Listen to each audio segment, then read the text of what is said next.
Okay, we'll start. Yeah. Okay. So this is a period of growth. I mean, all year round we're supposed to be growing.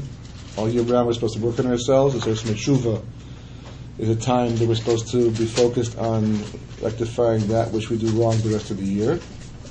But we know that this specific time of year is a specific time for growth. Siras Omer, the time of Pesach. Pesach is Man Cherusenu. It's the time that we're supposed to break away, become free of that which holds us back. And as the Gemara refers to Sahara, it's the Seor Shaba'isa. It's like the yeast in the dough. A little bit of yeast causes inflation, things to rise and become much more than they actually is.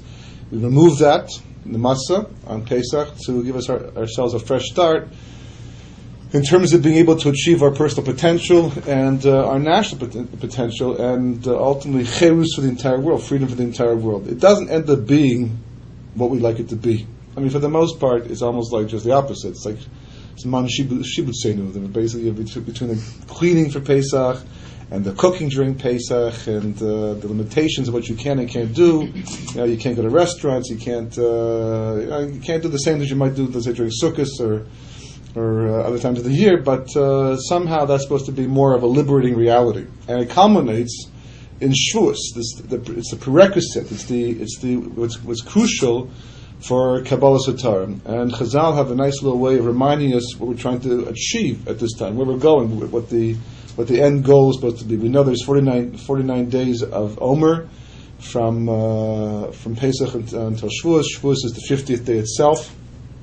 And 50 always represents the idea of being l'malam teva, breaking out of the physical, source of oppression that keeps us back from being who we're supposed to be. And if you take and Lag BaOmer, which is coming up this Motzei Shabbos, is kind of like a break in that period of time. We know the break exists for a couple of reasons, primarily because that's what the Talmidim of Rabbi Akiva, according to one shita, the main shita, that's when the Talmidim Rabbi Akiva stopped dying. They had begun to die after Pesach until Lag BaOmer. That was the day they stopped. Also, that was the day that the Rashbi, Rabbi Shimon Yochai, was Megala the Zohar. That's when he revealed the Zohar, which is a little unusual that we should celebrate that because for the most part, most people don't learn it, and they're even afraid of it to some degree because we've been told you can't open it up. Should learn till the age of 40, married, has some background, and of all the things that we celebrate the course of the Jewish year, celebrating the revelation of the Zohar, a sefer that most people don't even have much connection to, is a little bit unusual. But that's what we say. It was a day of Gilu, which is also amazing because Lag BaOmer, it's like the 33rd day of the Omer. That's all it means, Lag BaOmer, right? So there's obviously some significance, but it turns out that being the 33rd day of the Omer, so you have 32 days up until that point in time, which is the gematria of the word Lev, right? And then, if Lag BaOmer breaks up after, stops the that period of time, the next period of time, it's like a threshold to the next period of time, and the next, amount of days totals 17, which is the gematria of the word Tov. So Chazal explained that's really what we're after. We're trying to get a Lev Tov. Over this period of time, the combination of all the work we're doing, or supposed to be doing, the growth we're supposed to achieve, is to achieve the level of what we call Lev Tov. It sounds very simple. In Pirkei Avos, that's considered to be the ultimate meat that a person can actually achieve, because whatever other good midas you have to develop somehow emanates out from having a Lev Tov. And that's the reason why, at this time, Rabbi Akiva students were nifter, because they were doing the same thing all year round. It wasn't that this began after the first day of Pesach to have sinas chinim or these kinos, a kina in a negative way, but this was a midah amongst his Talmidim the entire time. And he was the one who says, Klal Gada B'Torah, V'ahavta l'recha kamocha.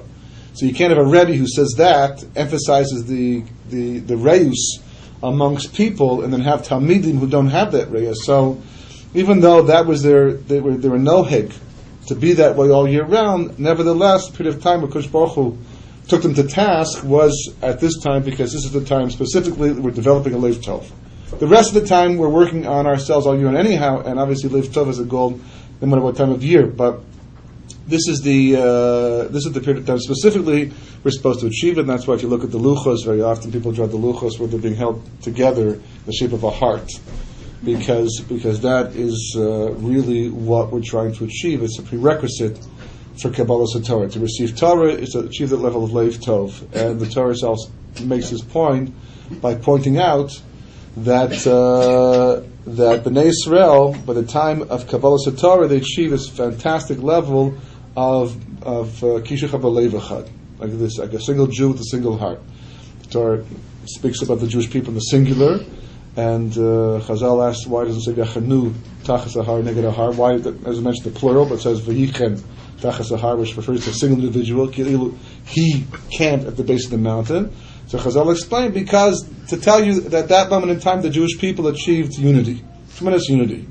And, considering we have jokes like 2 Jews and 3 opinions and 3 Jews and 6 shuls and all these type of things we can, talk about in the machlokes, it's a significant thing. So it's almost like the Torah is saying, almost as important as Kabbalah Torah, which is a fantastically important event, was the fact that Jewish people got along with each other, which brings the last time in history, for the most part. From that point onward, it's been basically fighting and machlokas and disagreement. There's never been a period of time of unity like that. That was the power of Kabbalah Torah, to be able to achieve that level of unity. But it was more to do with the Omer itself, and the concept of 50, and the sphere of the counting. It's all tied into that. And the truth is, the process actually begins back on the El Seder, obviously. And that's the reason why the next day we start the counting of the Omer, because whatever was achieved at the Seder is being continued through the Omer from that point onward. Because Leil Seder, Chazal explained that HaKadosh Baruch Hu puts a special koyach into the world, into the Olam, that allows us to achieve things that we can't do on our own all year round.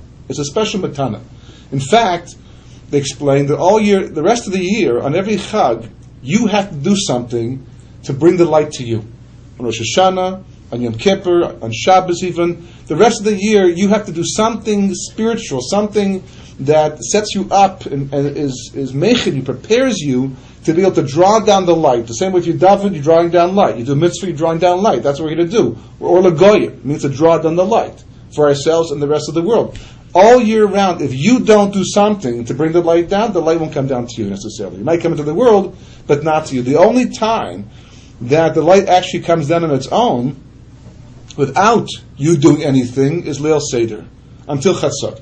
From the time the 3 stars come out, says the Chochavim, until Chatzot, which is why they have become us, we finish by Chatzot, is because that's the opportunity when HaKadosh Baruch Hu puts the light into the world, which is ironic, because of all the Chagim, of all the days of the year, where we actually do something, it's Leil Seder.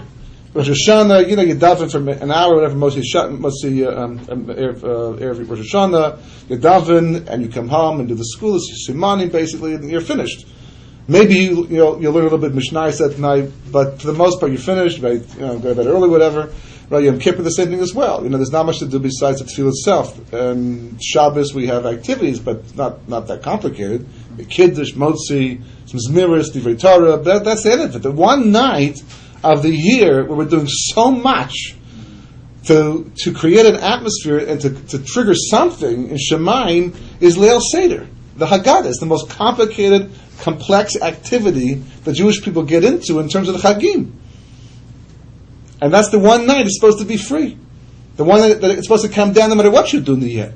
So it should be, you can just sit there at the table and just say, I'm ready, send me the light, give me my portion already. But we don't do that instead. So Chazal explained that to make sure that you're in the right place at the right time, you're osik in the Haggadah the entire night. They made it that you would be there the entire night because you get distracted. Someone says to you, there's a person going around in the neighborhood from door to door giving it $100. Whoever opens the door, right? What time is he coming? We have no idea.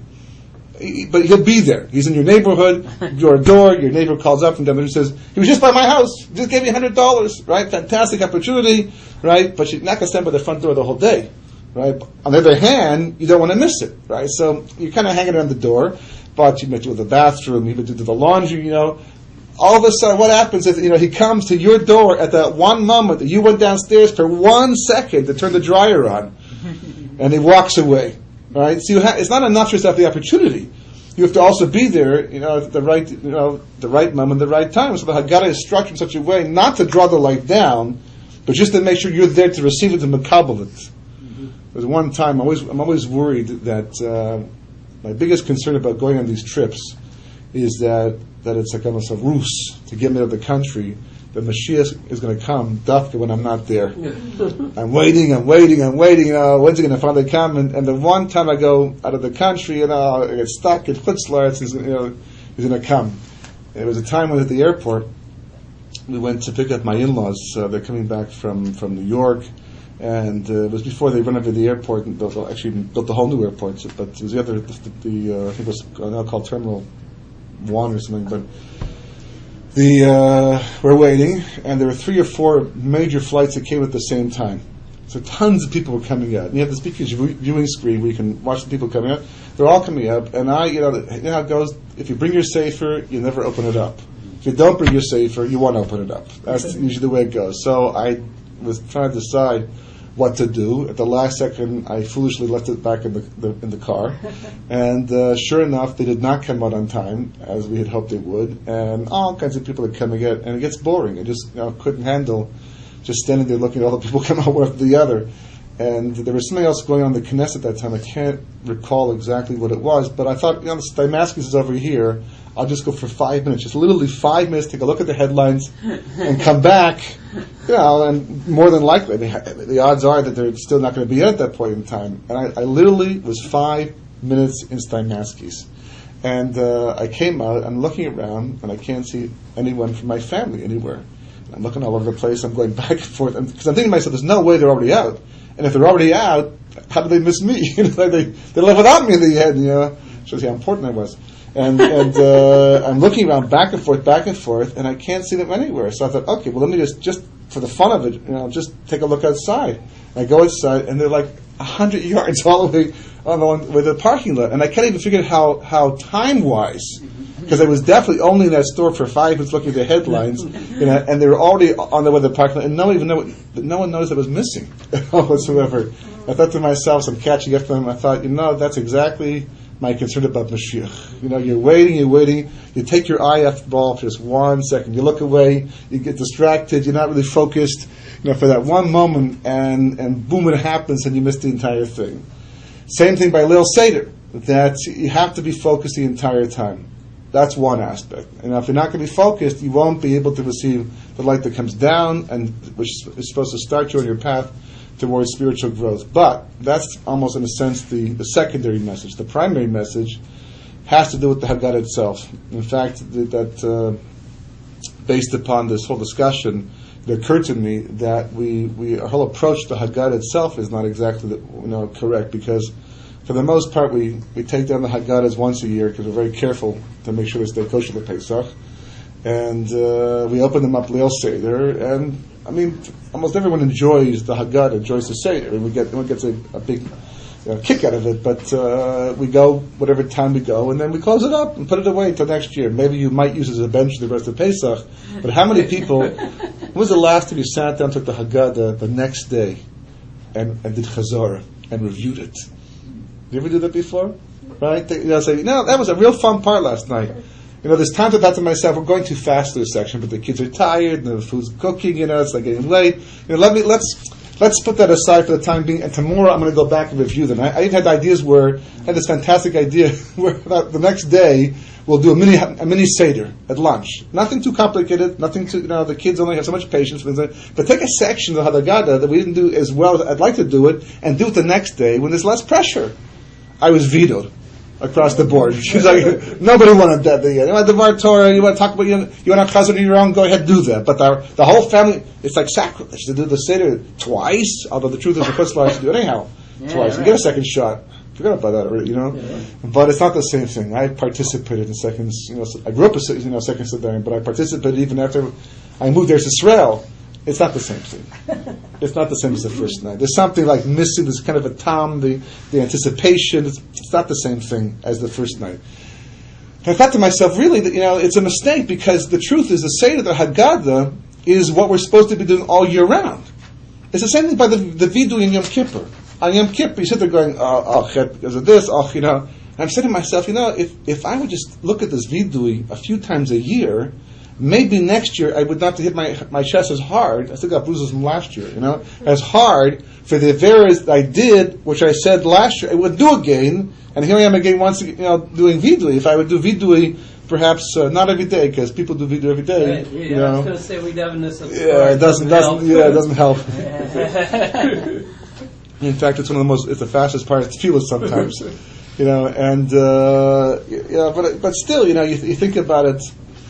When I was in yeshiva, we used to have these things called tshuva groups, where you got together 30 days in advance of Rosh Hashanah, and you schmoozed out different ideas, and you tried to inspire one another to do tshuva. But if you did that every single day, that's what Musar is supposed to be about in the end. Musar is supposed to be about somehow, continuing on the experience of Yom Kippur all year round, to a large degree. But the Haggadah certainly deserves much more time. That's one thing. The other thing is people have it wrong to some degree. Who's the main star of the Haggadah? Who's the main star? A little lower down. A little lower in the Haggadah itself. He's not even mentioned in the Haggadah, right? You think he would be the main star, but he's not. Of the characters in the Haggadah, of the entire story, who's the main character? Well, there's Paro. Lovin. Not There's Paro, and then there's the Gittin. That's true, but I'm not talking about the Exodus story. I'm talking about the Haggadah itself. In the way the Haggadah is structured and set up, the way we do it, the way we read it, who is the main character? The people who are reading the Haggadah, the generations to come. That's too sophisticated.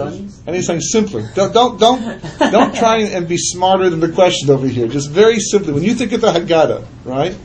Who do you think of, in terms of like the main character?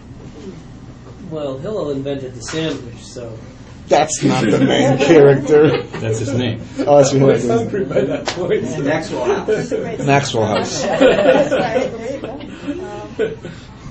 Who's the main character in the Haggadah?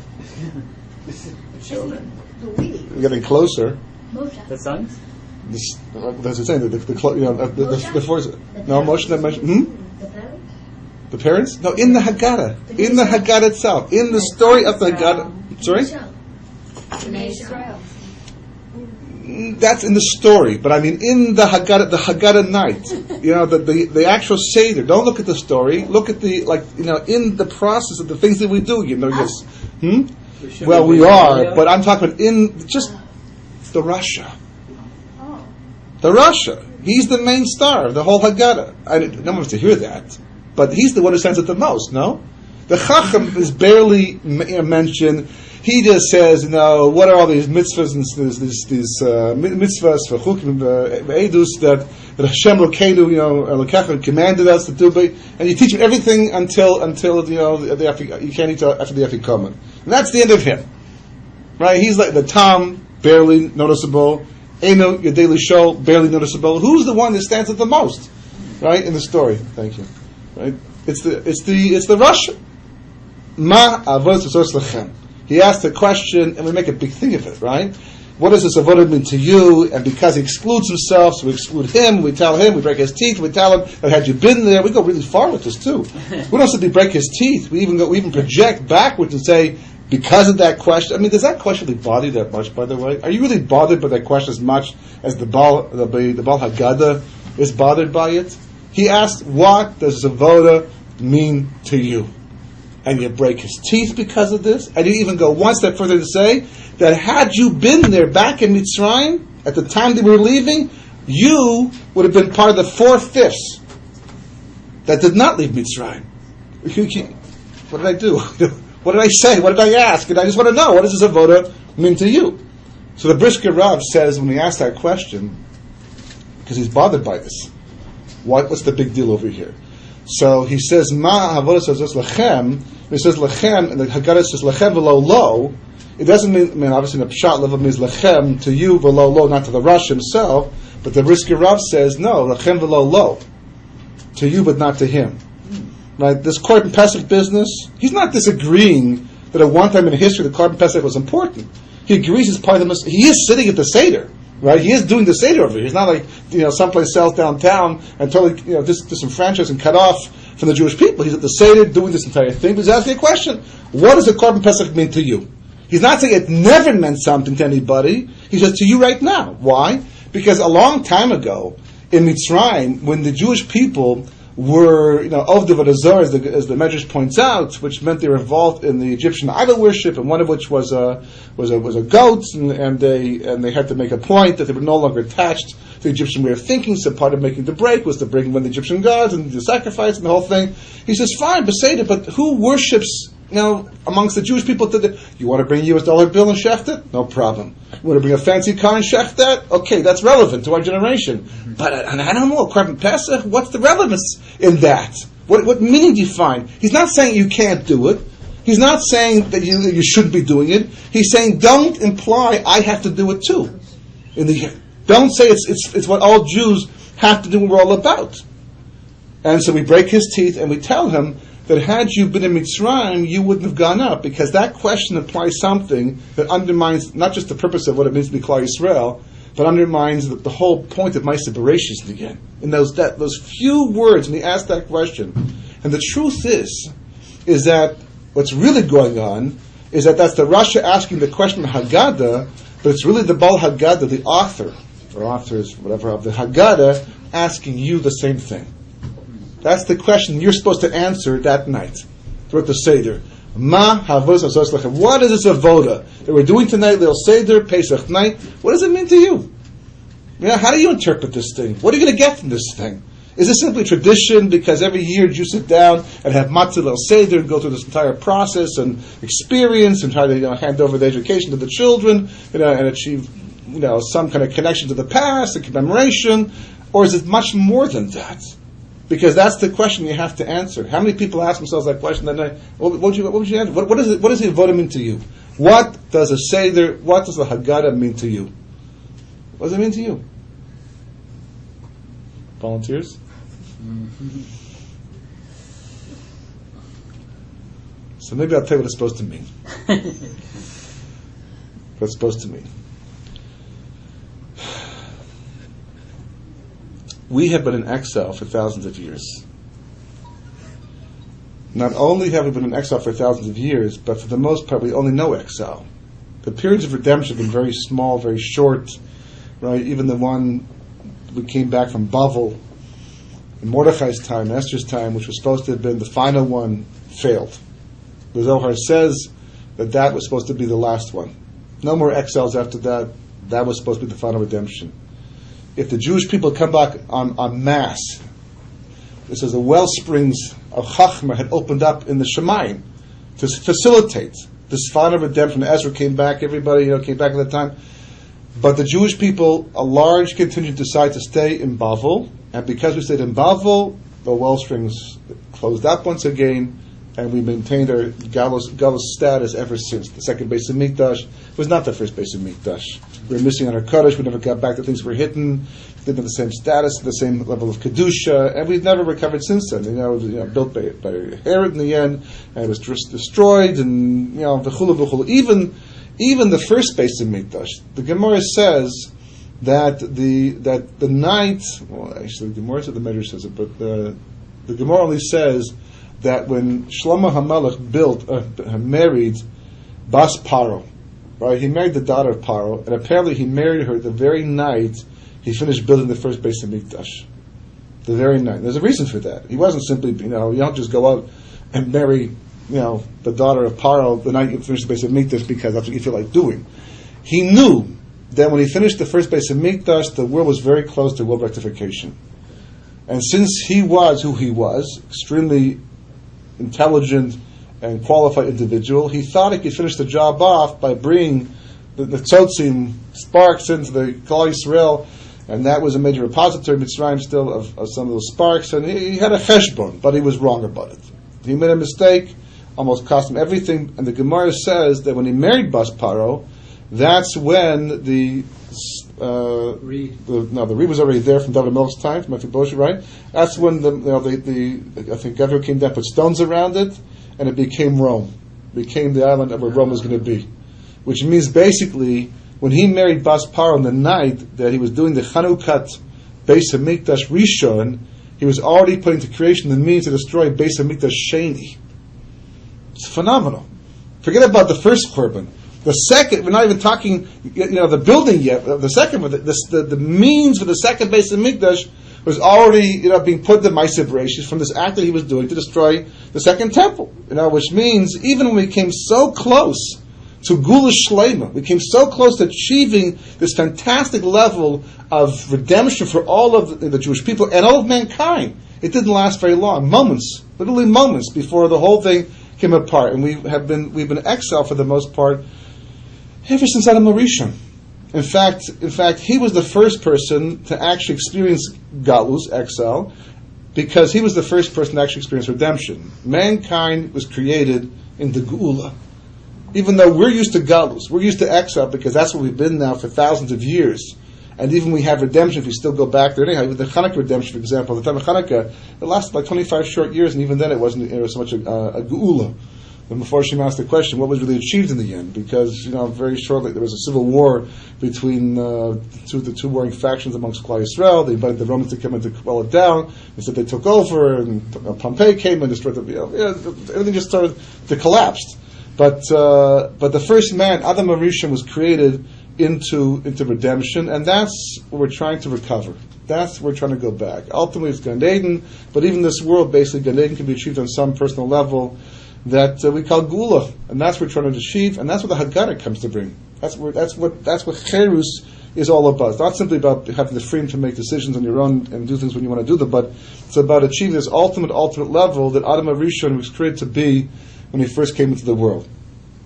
In fact, if you look, that the actual gematria of the word Adam is equal to Geula itself, because when a person is an Adam, Memela, automatically they're in Geula. What does that mean? So it means the following thing. The Kitzur. A very short version, basically.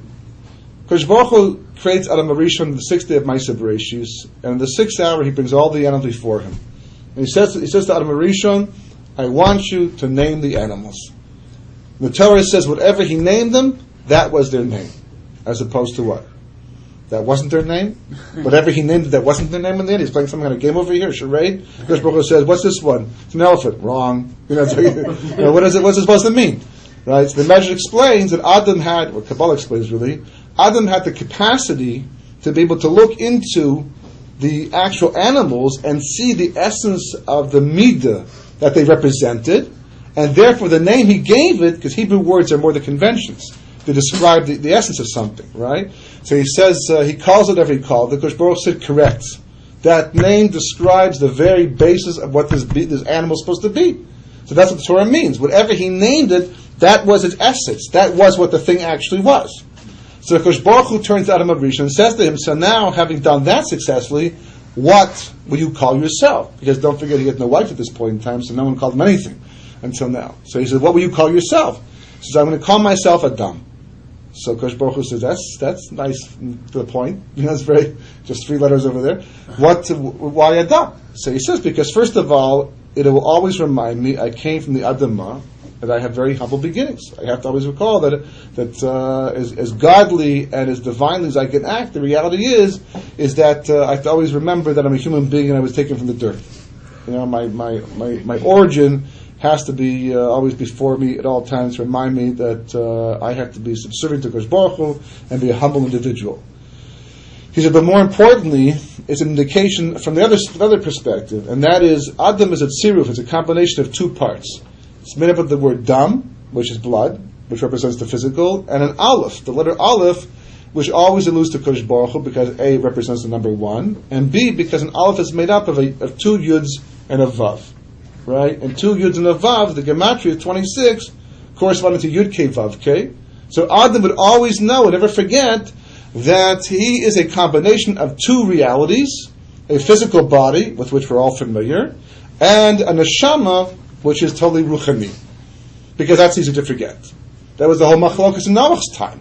Right? Do we service the body, or do we service the soul? And since no one has seen a soul, except usually the bottom of your shoes, maybe a fish might buy in the marketplace, but the actual soul itself, we don't see that so much at all. It's invisible completely. So how do you know it exists? How do you know it exists? So there's different things you can do to basically provide evidence for its existence, because the body is not self-sacrificing, that's for sure. All nobility that mankind achieves is not come from the body. The body is not interested in nobility. It's not interested in becoming famous for good reasons. It's usually interested in becoming famous for the wrong reasons at the end. But the fact that we can do that, we can overcome the Tzahara, the fact that we can act in noble ways implies there's some other element to us that goes beyond the physical body itself. And that's what Noach was. That's what he was basically, teaching the world, and the world disagreed. And the truth is, it's the basis of Western society too. The machlokus, the disagreement between us and ourselves on one level, and the Jewish people and the rest of the world, is that mankind is more than the physical body. There's a soul there too, and you have to service that. And if you don't service that, then basically, no matter how free you believe you are living in exile. You are a slave to the Yetzer Hara. And as long as they're both maintained, because you can't overly maintain the Aleph. If you focus too much on the Aleph part, the spiritual part, which is basically what cults do, and Eastern religions do, where they say, forget the physical world. It's corrupt. It's evil. I mean, the Catholic Church for the longest time said you couldn't get married. So how do you plan to propagate the species? It's a technical problem, right? So they came along and said, you can get married, but it's a sin, right? Mankind can go on through sin. Right, but how do you sanction that? This is getting more complicated with a second. It's like, they kept fudging the whole thing. You ever wonder why there were orphanages near nunneries? That's the reason why. Yeah. And and then you have Eastern religions that basically you have Buddhist priests and you have all these monks who live in these shrouds out somewhere in the Himalayas and the mountains, and they don't really get involved, or at least not that we can see, maybe behind closed doors they do things, but humans will be humans, but they cut themselves off from the physical world. That's not usually the problem in the Western world, right? That's not usually the problem over here in North America, in Canada, in the States, or England, or Europe. Usually it's the reverse. Usually we squash the Aleph, and we feed the Daled Mem, the physical part, the materialism, the Gashmias, the part that we enjoy, the cookies. It's like, that's not really for the soul, although you can try and justify it, but for the most part, that's feeding the body. Because you don't give the body a cookie, it ain't going to sit here tonight and listen to shir. That's how that's why Shabbos, that's what Shabbos is all about. Shabbos is basically, you have a very, very enjoyable physical experience, because when the body is, it's like a child. You feed the child, you give him something to enjoy himself. He'll sit there quietly for a good hour, 2 hours. Now they have those things basically where they occupy themselves. But it's a payoff, and we're always struggling to try to maintain a balance. And a person who can maintain the balance between the Aleph and the Daled Mem is a free person. That person is in Geula. That's what the Gematria of Adam is equal to Geula. Take away the Aleph, and you have the word Dam, right? Which is when people start acting very dumb, right? And that corresponds to the word Gola, which is somebody who's in exile. Now, we know the Jewish people in Mitzrayim, what was the problem there? Too much Aleph or too much Dam? How do we know? Or in the lowest level. Right. Chazal tell us we were holding, before Makas Dam, we were holding a Mem Teshay Tumah. And this is Mitzrayim, right? Was Mitzrayim a spiritual place or a material place? A material place. Mem Teshay Tumah is when basically you're maxed out in terms of materialism. You're about as materialistic as you can possibly be before Kodesh Baruch Hu takes you out of the world, because there's no purpose to have you in the world anymore. So when the Jewish people are holding my Mem Teshay Tumah, that would mean that the Aleph became very small. It got crushed. That's what Galus tends to do to the Jewish people, because we don't end up becoming like people living in the mountains. If anything, we tend to become better Greeks than the Greeks, better Americans than the Americans, better Canadians than the Canadians, because we absorb the material culture. That going back to Shittim, right? When the Jewish people think about the whole thing with Zimri and Cosby, that cost us 24,000, which corresponds, by the way, to 24,000 is Rabbi Kiva that died in this period of time. 24,000 the tribe of Shimon. 176,000 people were killed through capital punishment because of their involvement in avodah zarah, idol worship, all because people went shopping. It's remarkable. The Midianites brought linen. Jews like linen. I'm not exactly sure where that comes from, but Jews like linen. Do you like linen? Not like linen like bed sheets, but what do you call it? it says silk. They set up silk, merchants. They came over to buy some stuff, and they got pulled in through that. So the Jewish people tend to have less of a problem with being overly spiritual and too much of a problem with being overly material. So to be a memta sharituma means the Jewish people sank down to the materialistic level of the Mitzrayim. Now when that happens, you have competition, you have selfishness, all the bad midas come out. Is exactly the opposite of Ke'ishecha b'lev echad. Right? It's the opposite of a Lev Tov. Materialism kills people's goodness inside. Makes them very competitive. Unless you work very hard to balance it out.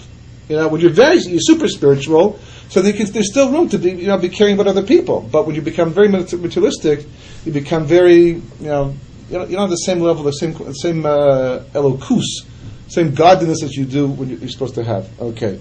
So that's what the Jewish people are holding. We have to fix that. Kosh Baruch Hu says. We have to rectify that. How are we going to do that? How are we going to rectify the Jewish people? But the first thing you have to do is tell them where they're holding. Right? The first thing you should do is show a person, on what level they're actually holding in the end. Right? I was not religious all my life, to say the least. That by the age of 21, 22, that's when I started to get involved in Judaism. It wasn't because of the fact that the life I was living at that point in time was bad or was lacking that much. I enjoyed what I was doing, but it just happened to be Hashgacha Pratis, divine promise. Kosh Baruch Hu, for reasons I don't understand this very day, was very generous and began to expose me to Judaism. And I remember making some very, very difficult sacrifices to become Shomer Shabbos and Shomer Kashrus and all these things. And after I made that commitment, I remember turning to Kosh Baruch Hu saying, you owe me. Okay? You owe me something. Because I didn't do this. I was happy with what I was doing. Millions of people, billions of people are doing this right now. I could have been perfectly content on my secular way of life. I was a pretty clean-cut kid as far as people go in that society. And I had business set up for me, And I made the sacrifice for the sake of truth. And then I went to yeshiva. And I learned for a year. And I realized what had actually happened over here and how it wasn't so much a sacrifice on my part, but on Kosh Baruch Hu's part for waiting so long till I got around to waking up to the truth. So I said, okay, maybe you don't exactly owe me something, but it's at least 50-50 over here. We're partners in this, right? I gave up something, and you gave up something. And then I learned for a couple years more. And when I finished learning for a couple years more, it's like, I can't believe you waited that long. If it was up to me, I would have destroyed you a long time ago. I owe you everything.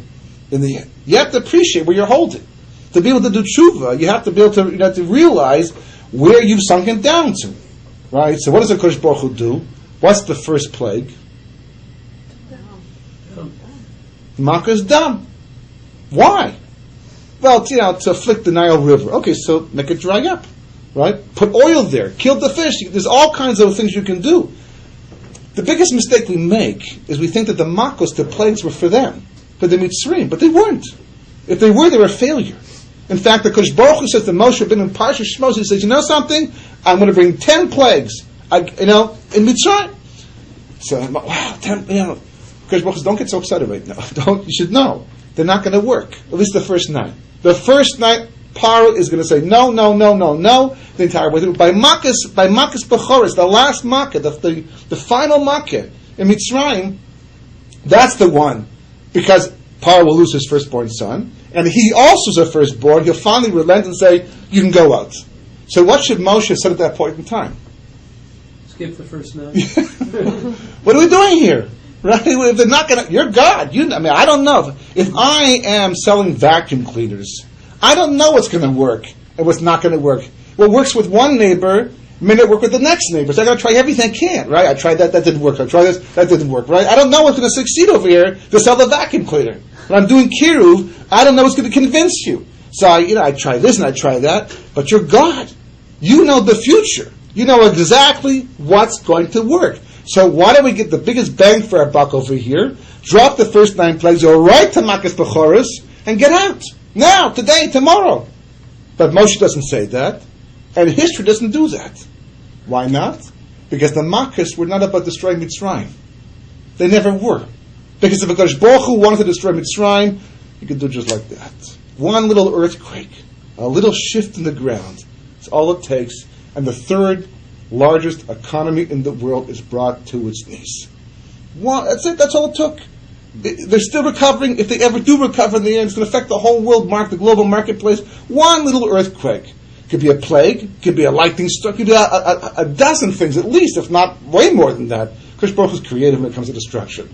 So there are all kinds of ways of doing it. So you can easily do Mitzrayim too. So why did Kosh Baruch Hu begin with Makas Dam and then go to Tzardea and the Dakinim and slowly and build towards Makas Bechoros? Because the plagues were never for the Egyptians. They were always for the Jewish people to build the Aleph. They're holding on Daled Mem Tashari Tuma. They can't go out of Mitzrayim yet because no matter where they go, they're always going to be in Mitzrayim. They can leave the borders of Egypt, but they won't leave the borders of Mitzrayim because they're two different things. They happen to be one and the same thing at that time, but they can be different in every generation. Mitzrayim, Kabbalah explains, is made up of two parts, the word Meitzer and Yam. A Meitzer is a border, it's a boundary that constricts. The Yam means sea, but it's the Gematria 50, and therefore alludes to the Nun Shari Bina, the 50 gates of understanding, upon which Torah is based and built. And that's the basis of the relationship with Kosh Baruch Hu. So Mitzrayim is going to be any nation in history, at any point in time in history, that by definition constricts access to the Nun Shari Bina. At that time it was Egypt, but not after.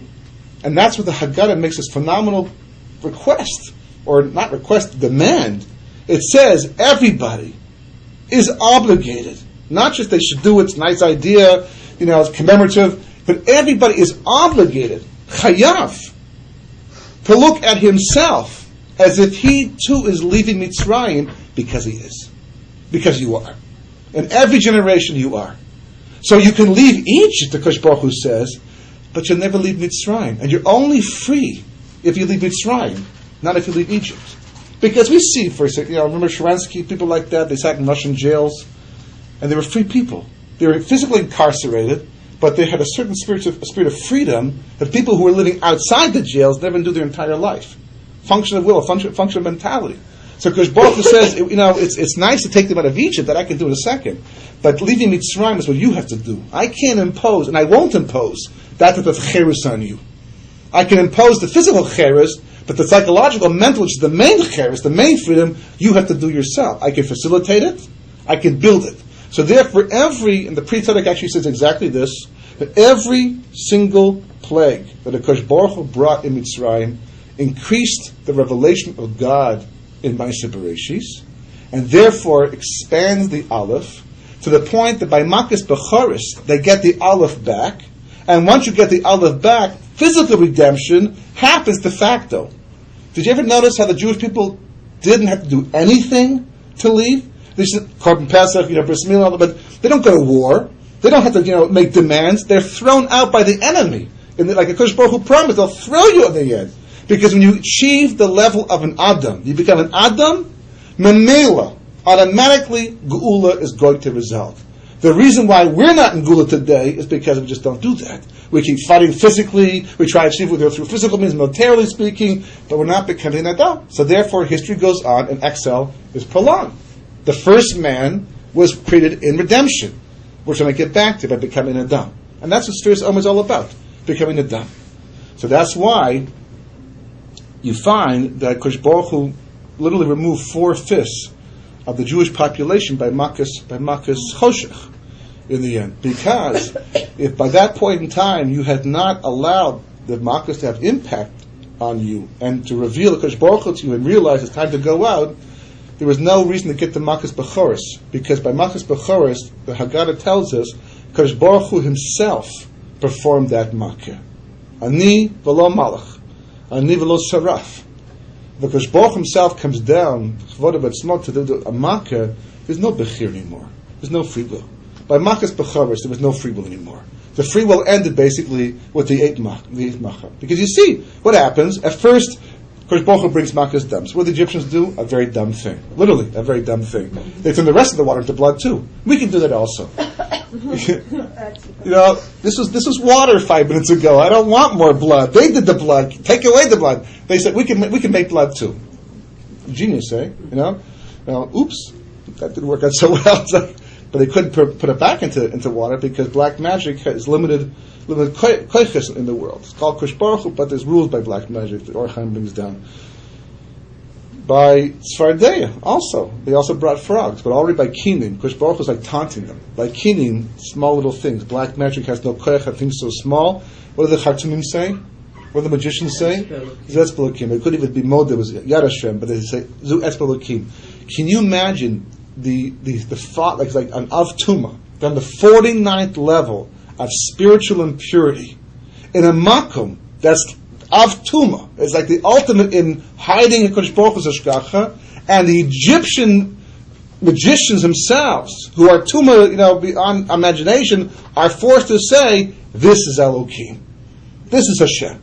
Well, actually, they don't say Hashem, but this is Elohim. Shows you the Gilui. And each one subsequently became more revealed, till eventually the Gilui was so strong, the Jewish people became an Adam by Makas Bechoros, and the Gula just takes place automatically on its own. And that's what's going to happen in history too. All that's going on today, all that's been going on for thousands of years of history, but will go on from this point onward even more so, is just to build the Aleph of Bnei Israel. And once the Aleph is built, we won't have to go to war, we won't have to fight militarily, there's almost nothing we're going to have to do, except Mamela, the Gula will come.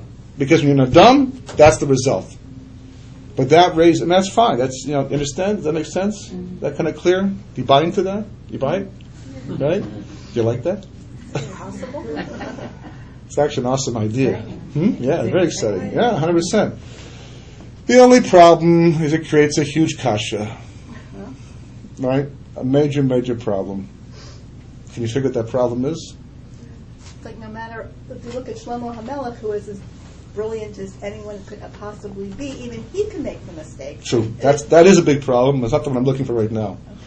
I'm looking for a problem. I'm looking for a bigger problem to do with the story itself. This flies in the face. Just a little X on the table over here. This flies in the face of some very important concept that we've raised all of our lives and we bought into hook, line, and sinker. Literally, it's a contradiction of something we've been told the entire time. It's so fundamental to the whole Seder. You know what that thing is? It's very simple. Just that I know the answer and you don't. The question is this: why do we eat matzah on the Seder? Not bread. Well, two reasons. Because it's lechem honi, and also to remind us that we're in a hurry. Okay, that's second one's the main reason. Right, that's the main. Okay. That's the main reason. The other one's more philosophical, right? And the first, that's more practical. The second, that's the main one we're told. Okay, there wasn't enough time to bake bread. We left bechipazon. We couldn't make seilah derech. I can't quite fathom what that means. When I'm rushing to the airport, I still have time to grab something along the way, and But who has time to bake? Well, the truth is that's also a problem because. I'm sure you've seen matzah being made before. You watch matzah being made? Nice, slow, calm process, right? People laid back, having a good time making those matzahs, right? That's not what's going on, right? When people bake matzah, it's a frantic experience. It's like people are screaming and rushing around. It's like you feel, if you're not involved, you feel like really uptight and tense watching the entire process. Why? Because it takes 18 minutes. Leaving flour and water mixed together unworked to become chametz gamur. Nobody had 18 minutes in the process for a year. It wasn't like Moshe showed up and said, "We're leaving 15 minutes." Right? Drop your spades. For a year, they've been watching the systematic destruction of Mitzrayim. They knew the Gul was coming at some point in time. People are cooking food all the time, and certainly by Makas Bechoros they could feel that something was about to take place. And nobody had time to let water and flour sit for 18 minutes and become chametz. Just think. We'd be all the cleaning, no more. Because someone thought to make bread a little bit in advance. The problem by matzah baking bread is not having enough time. The problem is always having too much time. Clearly. Right? So what does it mean? So the question comes now, did we eat matzah because there wasn't enough time to bake bread? Or was there not enough time to bake bread, so we would eat matzah? See the difference in the questions? Right? Up until this whole discussion, everybody without the first thing, right? We eat matzah because there wasn't enough time to bake bread. But a little bit of an investigation and thinking through the reality, it's amazing what we take for granted and just take it straight. We're just like, eat it up. We're told, we're taught, we're fed these things, right? And you got to think it through. Yeah, we eat matzah because of course Baruch Hu wanted us to eat matzah, as the Brisker Rebbe points out. Avram Avinu ate matzah on Leil Seder hundreds of years before there was a Jewish people in Mitzrayim. But we eat matzah because of course Baruch Hu made sure there would not be enough time to bake bread and break bread, that we should have matzah on Leil Seder. The question is why? Why is it so important? At first we thought it was incidental, a commemoration of what once took place. Now we're finding out it's ikari. It's very fundamental. So we're told that we had no time to bake bread. Why not? Why was there no time to bake bread in Mitzrayim? What was the problem? Why couldn't we stay a little bit longer? An hour, 2 hours, a day, a week, a month. We've been there for so long already. What's the difference? Why was there not enough time to bake bread? What are we told? What are we taught? We would have fell down. We're holding Memtei Shari Tum like we said before, and one more second would have pushed us over the edge into 50, at which point we'd be literally spiritual oblivion. Do you ever try and move 6 million people out of some place? You ever try to move 5 people to someplace? Get your family together, go on a vacation, or to go to the school, or go out for dinner someplace there. What's involved in getting a family together? How long it takes to get out of the house finally? Right? I won't talk about waiting for your wife, but that's things take time. Right? Things take time. To move 6 million people, 3 million Jews, 3 million Arabs out of Mitzrayim, but nobody was stuck there for a few minutes more. What about the first guys who got out? Fine, they're free, but the last guys who got out, half a day later, maybe they fell to Nun Shari Tumah by the time they finally left. Okay, so maybe Kosh Baruch Hu arranged it that the first guy left early, so the last guy left exactly. What are we talking about over here? Second of all, if what we've been saying up until now is true, that every plague was a refuah for Klal Yisrael, that means by the time it got to Makkis Bechoros, not only were the Jewish people no longer only on Memtei Shari Tumah, the 49th gate level of spiritual impurity, they were completely out of them. The Torah says they left B'yad Rama. When spiritual impurity is up, can spiritual purity be up too? No. When spiritual purity is up, can spiritual impurity be up too? No. They're opposites, right? So if there's Kedusha, Tumah is weak. Whenever Kedusha is strong in the world, Tumah doesn't have a fighting chance. If Tumah is strong, it means Kedusha is weak. On Leil Seder, the day of Yetzias Mitzrayim, the Jewish people are leaving. Who's up and who's down? It's that moment when we had that accessibility to that Kedusha. But I'm saying who's up by Leil Seder, and the next day when the Jewish people are leaving, who's up and who's down? The Jews are up. The Jews are up. Is Kedusha up? Kedusha's up. Is Tumah down? Tumah's down. They come to power and they say, send these people out already. Kulan Metim. We're all dead people. Egypt has been systematically destroyed. There's no Krech to Tumah anymore at this point in time. The Jewish people are no longer teetering on Memtei Shari Tumah. That was backed by Makkah's Dam.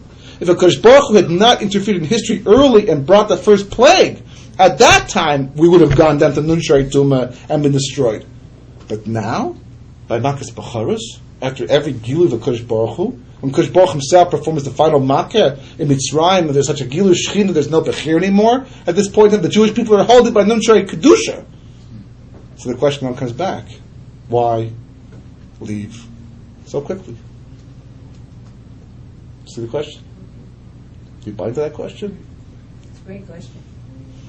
Thank you. It's not mine. I wish I could take credit for that question. It's not mine. That makes you think, like, what have we been thinking all along? Yeah, I was just as surprised as you were when I first saw it myself. But it's incredible. It's incredible. So now the question comes back, why did we have to leave so quickly? No reason to stay. There's no reason to stay. Well, the truth is there actually was a reason to stay.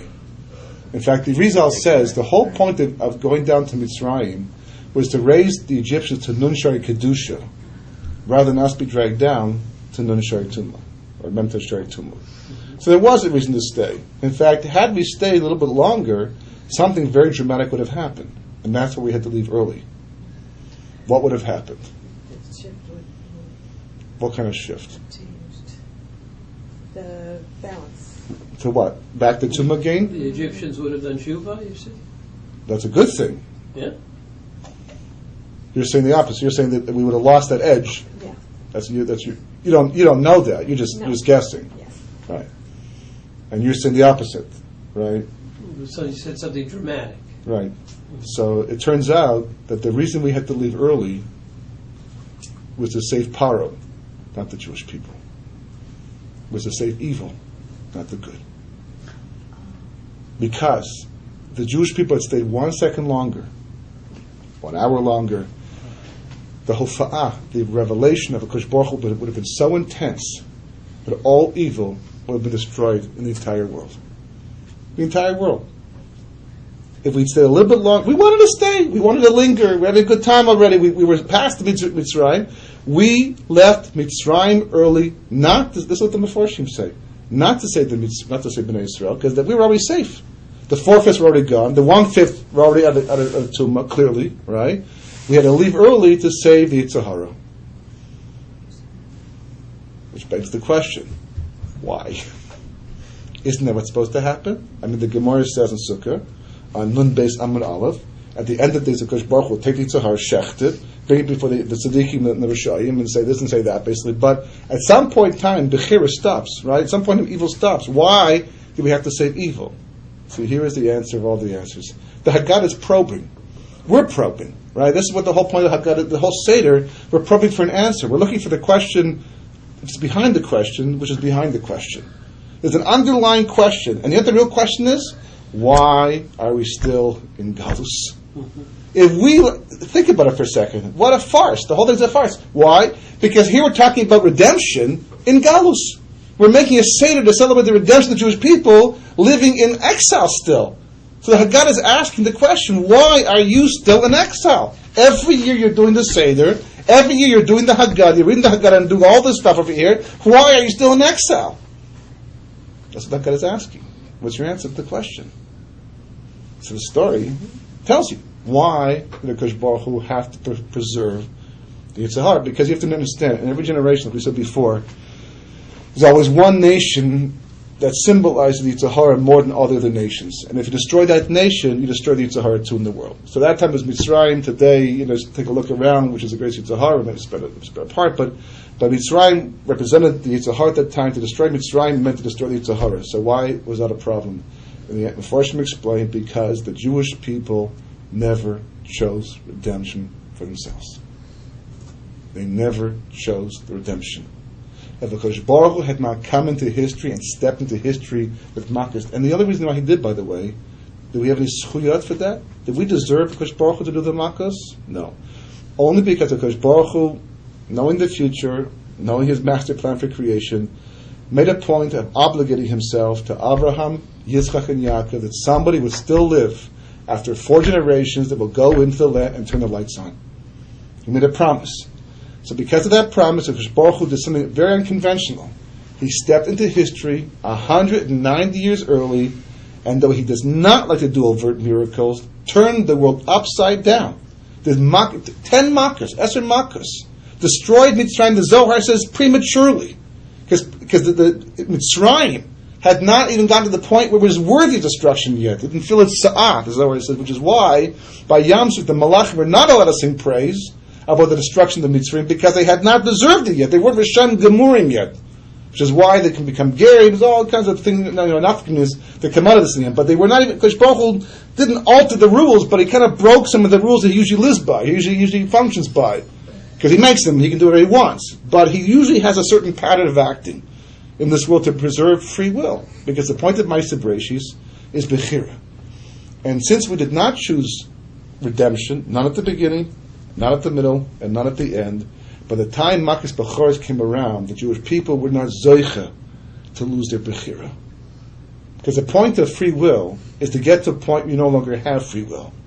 Moshe Rabbeinu had no free will before he died, because he used his free will to get to a point of tremendous clarity, where everything he saw was a HaKadosh Baruch Hu, and everything he did was all Hashem Shamayim. He had no nisyonos anymore. There's no such thing as doing a chet. In fact, the Pri Tzaddik explains in Parshas, I think it's Parshas Ekev, So Gemara says that Moshe Rabbeinu was made with nun mem tes shari. The word was made with nun shari bina, and Moshe Rabbeinu got 49 of them. So what about the 50th? So it says not until he died did he get the 50th. Moshe Rabbeinu turns to the Jewish people and says, "You can get something I can't get. You can achieve something I can't achieve." What is that? The 50th gift of understanding, because that Chazal say is reserved for Bali Tshuva. But on his death he got it. How do we know that? Chazal, everything's so amazing and connected. It's like the answers are all there. He is. Where's he buried? Where it says We don't know. Well, it's Mount. Well, you know what the mountain's called. And what does Nivo stand for? Nun Bo. That's the mountain he got the 50th at his death. Was that like a Nishika? He was like. What's Nishika? Nun Shaka. It's a drawing of the Nun. That's what Nishika is all about. Neder is Nun Dar, right? A Neder draws on the Nun. It lives there, so to speak. Right? Nun's all over the place. I would not be surprised it has to also do why there are 50 states. And if you're laughing, you're joking, think it's a side thing, let me show you something very interesting. It's not, it sounds a little bit ironic, but you have to understand, from a historical, Kabbalistic point of view, there's something going on over here. Edom, the color of Edom is red. Right? So the Medrash talks about 3 aspects of Edom. And this is important because Yaakov is a twin brother of Esav, which means we can be like him. Just like he can be like us, we can be like him. So, he has a name, Esav Arasha. He's called Esav Arasha, and red is his color because he's born red and ruddy, and that becomes associated with Esav himself. There are 3 aspects to Esav. There's Esav the brute, Esav the thief, Esav the ganov, right? The guy who takes what he wants when he wants it with no remorse whatsoever, as the Medrash points out. There's Esav the religious guy, who comes and says to his father, "How do you take meiser on straw and salt?" Which you don't, but he likes to make it look like you do. So it's like an artificial religion, so to speak. It looks like the religion, but it's not really religion in the end, right? Which you'll see there's an application to that too historically. And there's Esav the businessman. You know what his profession was? He was a lawyer. The Medrash says he was a lawyer. You used Esav to get off the hook when everything else failed, and he was always successful. That's what the Medrash says. 3 things in one person, but they broke up amongst his descendants, and they went through different directions. It's extremely ironic, very ironic, hugely ironic, that you have a country in the world that literally functions like Esav the brute, historically, that happens to be called Russia, and whose color happens to be red. It is, that's funny. That's too ironic over here. Just like money and man. It's like there's some things that, the people who came up with the word money have, let's call it money because man's in the word. No. But Ashkachim, the Kosh Baruch Hu, makes things happy. But he gives people the ideas to do things, to call themselves things, to do things basically. Kosh Baruch Hu arranges so that we can step back and say, that probably means this in the end. So that's Esav the brute, historically. Russia, maybe Red China even, it's all over there, right? So then you have Esav the religious guy. Where did he go? Rome. It's the Catholic Church. What's their color? Also red. He also wears a kippah, Havdil, but it's red, right? It's like and that's and it's like just like Esav. How do you meiser straw? How do you meiser salt? It's like religion, but not the real thing. It's exactly that same idea. You can be religious, serve God, and then do crusades and murder innocent. The businessman went to Rome too. Not like America. Not like America, right? But America is unique. It's different than by Rome it's red, by Russia it's red. By America, it's red, white, and blue, with some stars in there as well. Right now, what's the blue doing there? What's the blue doing there? Israel. Right. So let's take a look. The Medrash says that Esav is like a chazer. What does he do? A chazer, Pig has 2 split hooves, that his feet are split. So he puts them forward. The other siman that shows kashrus is inside. You can't see that; it's hidden away from view. But the hooves are out in the open. So he said, "Look, guys, I'm kosher. You can eat me too, just like a cow, right?" And people get fooled by that. That's the whole point. The Medrash says people get fooled conceptually. So of all the cultures the Jewish people have ever gone to live amongst, to become a Russian, a communist, you have to really basically abandon Judaism. To become a Roman. You can't be frum and be a Roman at the same time. Like, let's go, kept Shabbos and Motzi Shabbos for activity. Let's watch the gladiators. doesn't quite flows. It doesn't really quite go. But America, it's amazing how comfortable you can be from and be American too. And being a Canadian, you can see there's a difference. See, in Canada, we never really absorbed Canadian culture. The from community never really absorbed, like we're there, and just like, and most cultures, because Canada is not a melting pot. Canada goes out of its way to give you permission to preserve your culture living in Canada. The downside of it is there's no unity in the end. We have no sense of achdus that you have in America. No sense of, there's no real Canadian pride per se, a little bit here and there, but not like you have in America, which is, for a from Jew, good, because it allows you to stay loyal to Yiddishkeit while living in a foreign country. But in America, you see from Jews, basically, it can be totally from, but there's still a certain amount of Americanism that pervades, because it's comfortable, because they make it a place that you can actually live. That's the blue. And they even have stars, just like the Magen David. And then you have 50 states, not 51. There actually are more than 50 states, but we don't count them as states. But there's Puerto Rico, there's other places where there could have been states. Some say Canada, much to the chagrin of Canadians, right? But 50 states, that's a very, very significant number, especially since Mitzrayim means Meitzer Yam, the constriction. And it's amazing that you think about it, that the founding fathers of this country used the Bible, used the Torah, as the basis for the Constitution, and supported Jewish ideas. And Hebrew was mandatory in colleges, major colleges, until the 50s. The valedictorian was told, used to give us the address in Hebrew, because they wanted Hebrew to be able to give it over until the 50s. And they had on their money, "In God we trust," which is a phenomenally fantastic thing for the Gentile world.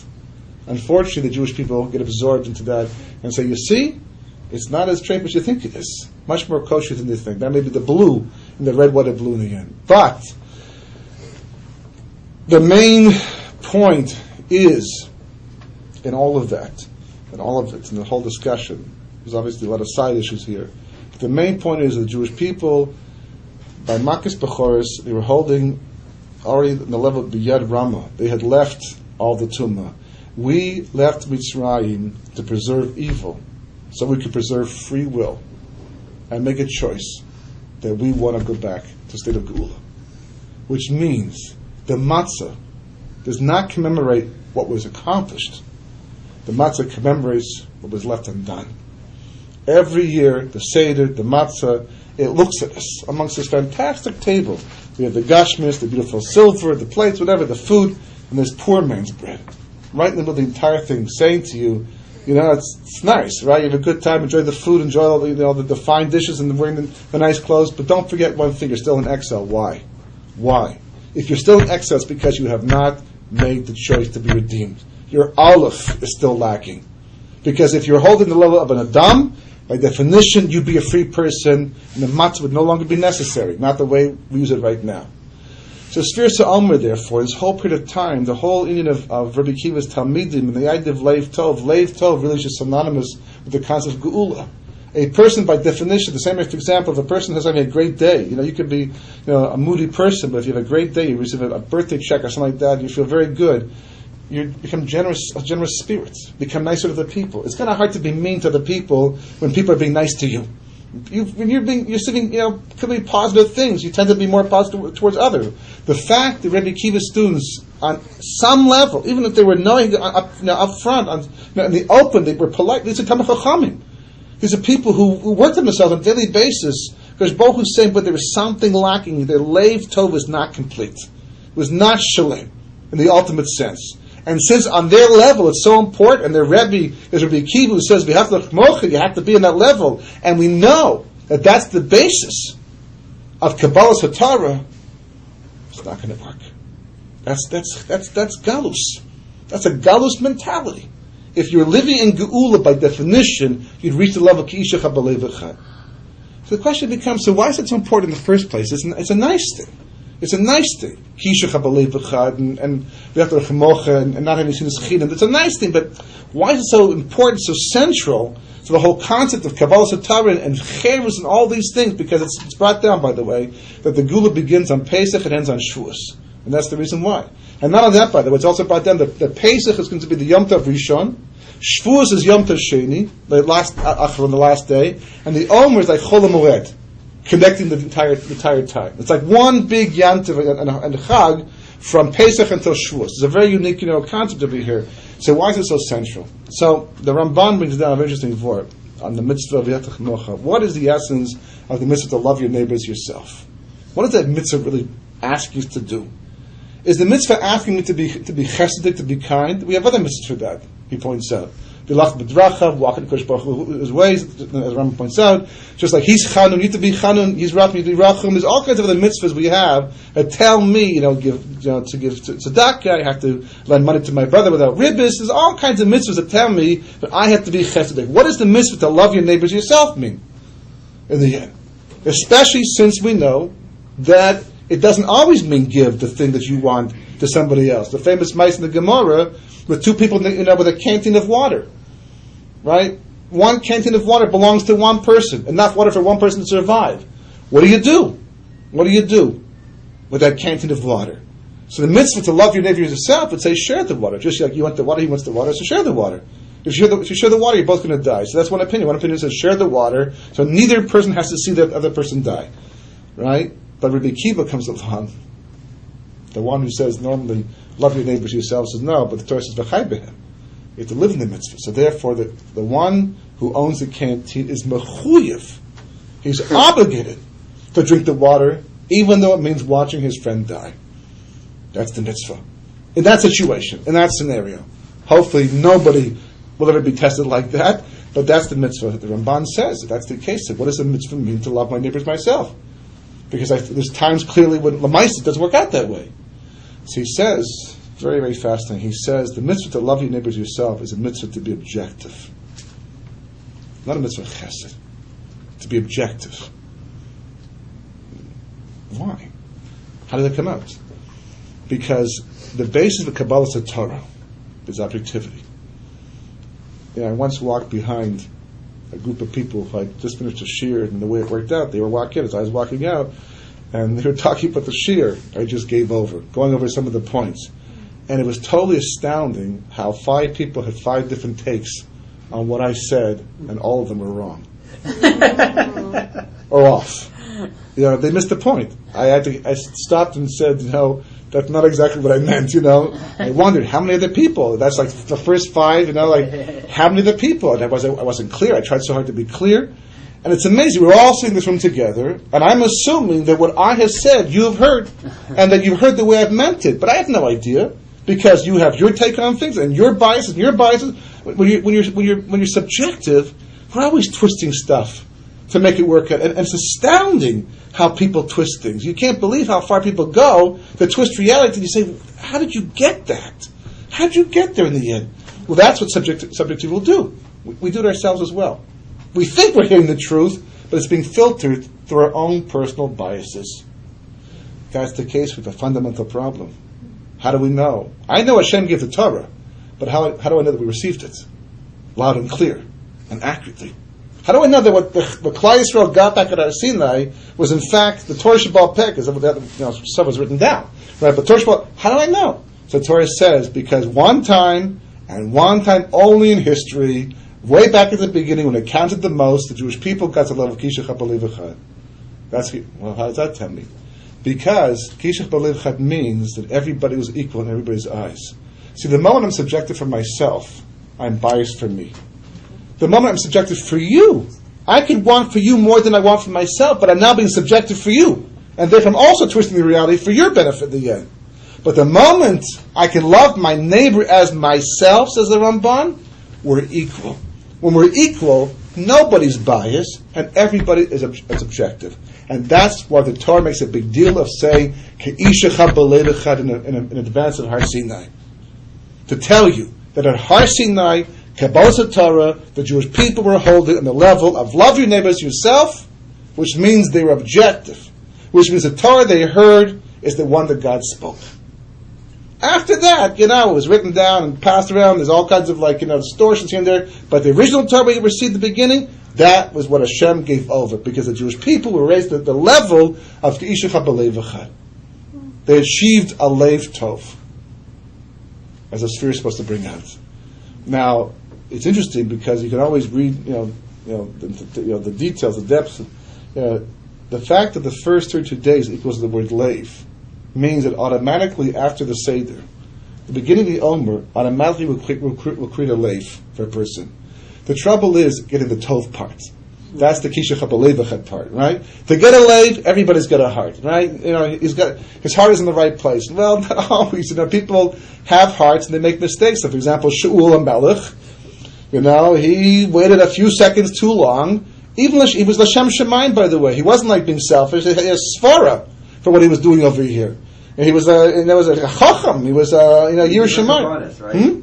Want to bring karbanas, right? You can't bring karbanas as long as the Amalekis are gone. The moment you kill the last Amaleki, you have to destroy all the animals too. So he thought, I'll get around this. I'll make a loophole for L'Shem Shemaim. I'll keep one Amaleki alive, and I'll bring all the karbanas, and then I'll kill him after that. And that 1 second cost us Haman. And Amalek for the rest of history. You can have a heart, right? Lots of, as I say, the road to Gehenna is paved with good intention. And it really is, to a large degree.